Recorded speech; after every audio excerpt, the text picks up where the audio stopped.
आम लोगों की बात करेंगे तो हम बात करेंगे घर की, हमारे घर के बजट की, किसान की, खेत खलियान की और साथ ही साथ बात करेंगे आपकी जेब की। लेकिन अगर इन सब की बात होती है तो उसमें सियासत आखिर क्यों ना हो। जब बात आम लोगों की होती है तो आम लोगों से निकलकर वो सीधे लखनऊ आती है, लखनऊ विधानसभा में आती है और वहां पर सियासत शुरू हो जाती है। किसानों से लेकर छोटे दुकानदार तक, युवाओं से लेकर शिक्षित बेरोजगार तक, हर किसी की निगाह आज पेश हुए अब तक के सबसे बड़े बजट पर रही। गन्ना मूल्य बढ़ा, गेहूं धान खरीदे गए, लेकिन सड़क, बिजली, रोजगार और स्वास्थ्य की असली क्या तस्वीर है वो भी आज लोगों ने देखी। लोगों की उम्मीदें बजट में दिख रही हैं या सिर्फ कागजों पर। एक तरफ सरकार इसे विकास का रथ कह रही है तो वहीं विपक्ष इसे चुनावी रणनीति बता रहा है। क्योंकि अगर देखा जाए तो दूसरे टर्म का योगी सरकार का यह आखिरी बजट है, लेकिन दूसरी तरफ अखिलेश यादव कह रहे हैं कि यह सरकार का ही आखिरी बजट है और जमकर विपक्ष इस पर निशाना साध रहा है कि इस बजट में कुछ नहीं है, बकवास है। रिपोर्ट के जरिए पूरी कहानी दिखाते हैं। यही जुनून, यही ख्वाब मेरा है, दिया जला के रोशनी कर दूं जहां अंधेरा है। जमीन पर कुछ नहीं दिख रहा है और जमीन पर अगर दिखाई देता तो नौकरी रोजगार मिल गए होते। अब तो आखिरी बजट भी आपका चला गया आपके हाथ में। यूपी के उम्मीदों के बजट पर आर पार। पेश हुआ बजट तो अखिलेश वर्सेस योगी सरकार। दूसरे टर्म का आखिरी बजट, सियासी खटपट। किसके लिए उम्मीद, किसकी कहानी चौपट। एक तरफ दूसरे टर्म की योगी सरकार अपनी सरकार के आखिरी बजट को पेश कर रही है तो वहीं दूसरी तरफ विपक्ष ने हाय तौबा मचा रखी। एक तरफ सरकार के वित्त मंत्री सुरेश खन्ना ने अपनी सरकार के 1 साल के विजन को पेश किया और गरज रहे थे सदन के नेता योगी आदित्यनाथ। तो वहीं यूपी के पूर्व मुख्यमंत्री अखिलेश यादव ने सीधे निशाना साधा और जमकर सरकार पर गर्ज की। टकरार से पहले आपका ये जानना बहुत जरूरी है कि आखिर वित्त मंत्री ने जब पिटारा खोला तो उसमें से क्या निकला। तो वहीं कुल बजट का आकार 9,12,000 करोड़ रुपए, जिसमें 12.9% की वृद्धि हुई है। तो वहीं पूंजीगत व्यय की बात की जाए तो 19.5% बताई जा रही है।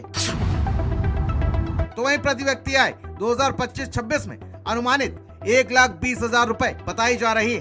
तो वहीं सरकार ने अपने आखिरी बजट में किसानों को रिझाने के लिए कोई कसर नहीं छोड़ी। सरकार ने दावा किया कि अब तक के अपने कार्यकाल में 3,04,321 करोड़ रुपए से अधिक का रिकॉर्ड गन्ना मूल्य भुगतान कराया गया है।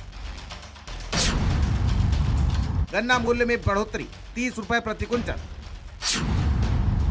गेहूं खरीद में 10,27,000 मीट्रिक टन गेहूं खरीदा गया। तो वहीं धान खरीद में 42,96,000 मीट्रिक टन धान खरीदा गया।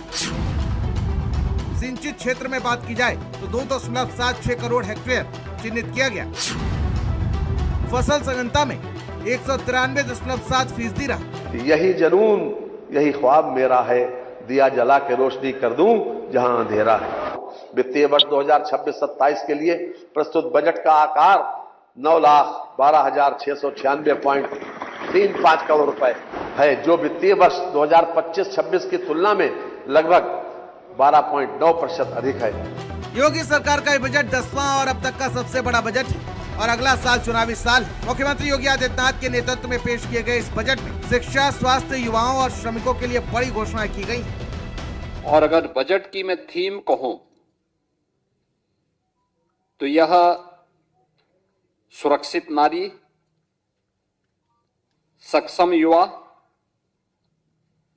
खुशहाल किसान और रात को काम, तकनीकी निवेश से समृद्ध होता उत्तर प्रदेश के लिए समर्पित यह बजट 9 वर्ष के नवनिर्माण की एक नई गाथा को देशवासियों के सामने प्रस्तुत करता है। एक तरफ सरकार जहां इस बजट को सबके सामने रखकर 24 की पटकथा लिख रही है तो वहीं दूसरी तरफ अखिलेश यादव ने इसे विदाई वाला बजट बताया है। अखिलेश यादव ने प्रेस कॉन्फ्रेंस की शुरुआत एक पहेली के साथ की और कहा कि जब मुंह खोला तब बुरा बोला। अखिलेश यादव ने कहा कि ये बजट मौजूदा सरकार की विदाई तय करेगा। तो वहीं दूसरी तरफ उत्तर प्रदेश में कांग्रेस के अध्यक्ष अजय राय ने भी सरकार पर निशाना साधा। कि सरकार हमेशा ये बताती है कि हमने भुगतान इतना किया है, कि हमने 9 वर्षों में गन्ना मूल्य में इतनी बढ़ोतरी कर दी। सवाल ये कि आपने गन्ने का रेट कितना बढ़ाया 9 साल में, 10 साल में। अब तो आखिरी बजट भी आपका चला गया आपके हाथ से। और फिर जो डील में ढील दी गई है उसके बाद हमारे किसानों पे कितना बड़ा संकट आने वाला है, उसकी तैयारी क्या की उत्तर प्रदेश की सरकार ने। प्रदेश को केवल और केवल बेवकूफ बनाने वाला बजट।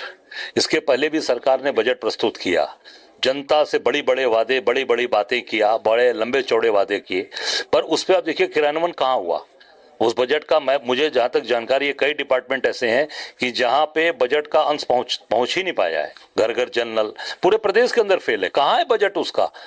सब खा गए पैसा।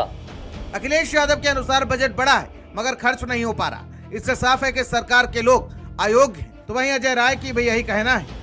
अखिलेश यादव ने राज्य की अर्थव्यवस्था को लेकर भी सवाल उठाए। उनका कहना था कि $1 ट्रिलियन अर्थव्यवस्था के लक्ष्य के हिसाब से उत्तर प्रदेश की जीएसडीपी लगभग 90 लाख करोड़ रुपए होनी चाहिए, लेकिन वास्तविक आंकड़े अभी भी सामने नहीं आए। और फिर सरकार तो ये बताती है वो $1 ट्रिलियन इकोनॉमी बना देगी उत्तर प्रदेश की। अगर $1 ट्रिलियन इकोनॉमी बनानी है तो इसका मतलब यह है कि 90 लाख करोड़ की जीएसडीपी होनी चाहिए, 90 लाख करोड़ की अर्थव्यवस्था हमारी होनी चाहिए। तो सरकार बताए कि अब जब आखिरी बजट पेश कर दिया है तो 90 लाख करोड़ कहां से बनाएंगी सरकार।